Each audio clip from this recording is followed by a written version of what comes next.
स्वागत आहे YouTube channel 4G स्कूलमध्ये. आपण आज अभ्यासणार आहोत इयत्ता 8वीचा मराठी विषय. यामध्ये आपण कविता नंबर 6 कोळ्याची पोर ही अभ्यासणार आहोत. चला आपण पहिले कविता गाऊन ऐकू, त्याच्यानंतर त्या कवितेचा भावार्थ आपण समजून घेऊ.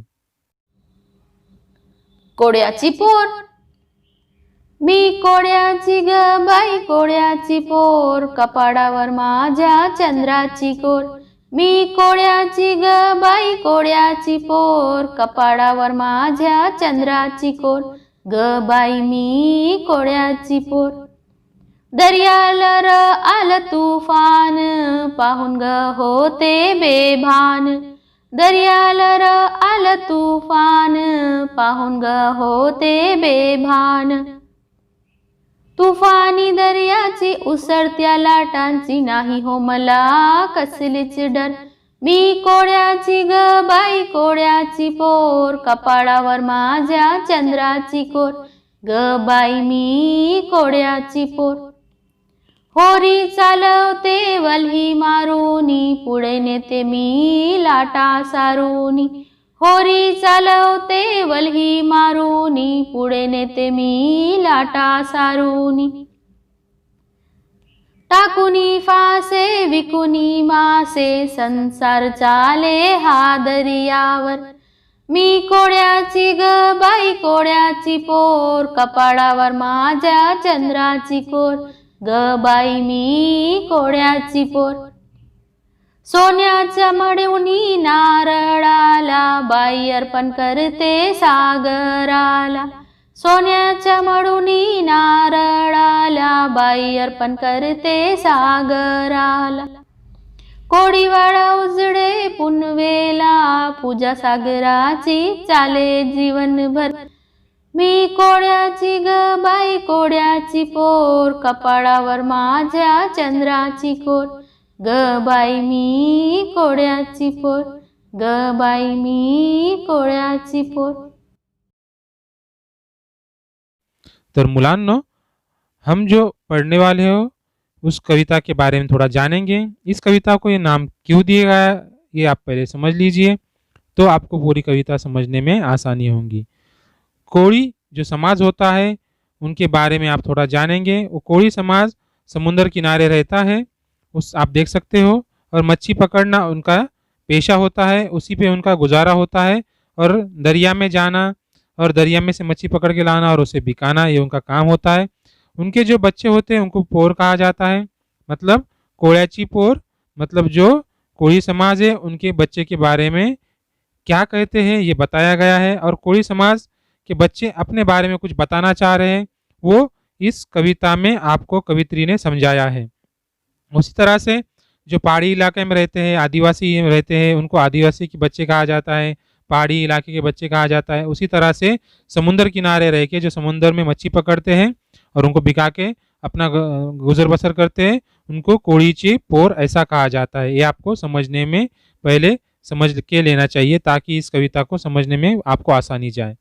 तो चलते हैं इस कविता की कवित्री की ओर. उन्होंने क्या उनका परिचय देखेंगे.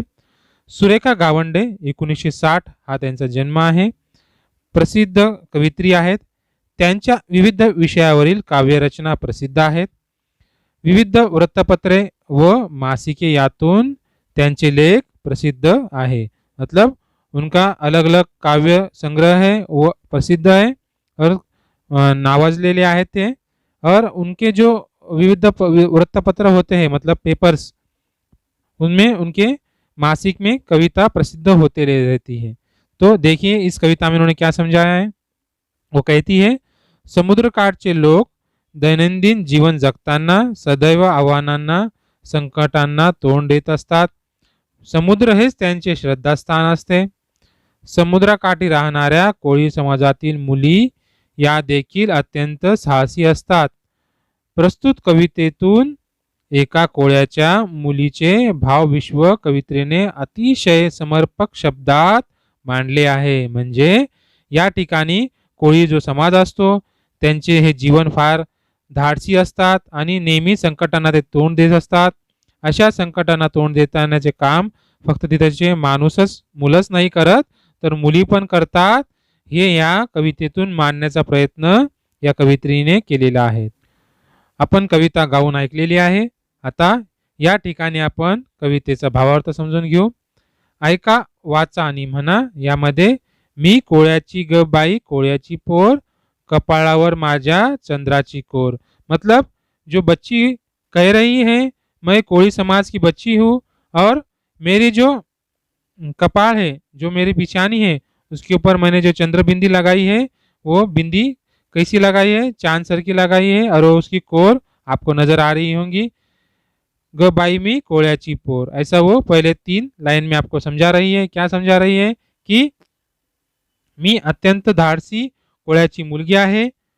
माझ्या कपाळावर चंद्राची कोरची मी टिकली लावलेली आहे. कोळ्याची पोर असल्याचा मला अभिमान आहे. ऐसा वो कह रही है पहले 3 लाइनों में. आइए आगे देखते हैं.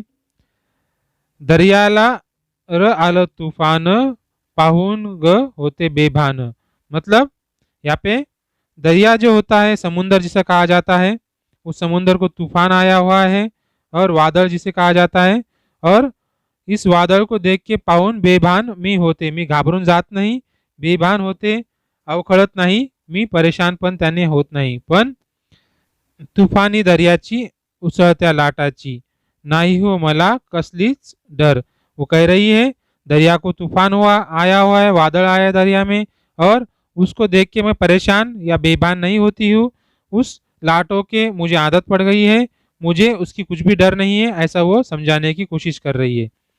समुद्राला आलेले काही माझे भान हरपते उधाण आल्यामुळे. वादळात उसळणाऱ्या लाटाची मला जरा देखील भीती वाटत नाही. तूफानी सागराची मला सवय आहे. ऐसा वो पहले ये लाइनों में, दूसरी लाइनों में समझाने की कोशिश कर रही है.